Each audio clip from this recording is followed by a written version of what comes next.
Ada yang ingin disampaikan, Kak? Permohonan maaf atau penyesalan, Kak?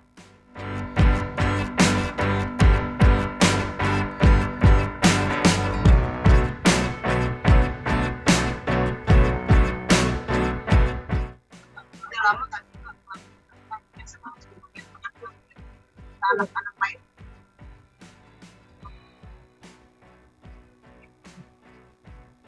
Kalau anak kayak gitu kan gimana Mbak perasaannya Mbak? Ada permintaan maaf gitu Mbak?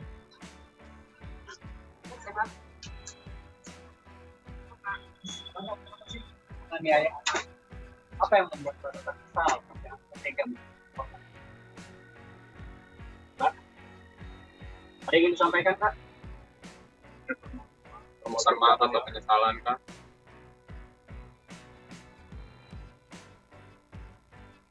Udah lama kan anak-anak lain. Kalau anak kayak gitu kan gimana Mbak perasaannya Mbak? Ada permintaan maaf gitu Mbak? Mbak nggak mau minta maaf Mbak? Belum lebar. Maaf Mbak. Lumayan lah Mbak. Di antara banyak sumber informasi, kami layak dipercaya. Karena kami menggali lebih dalam,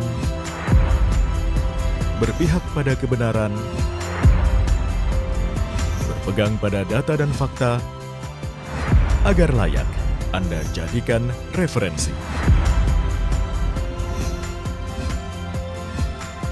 Kompas TV, independen, terpercaya.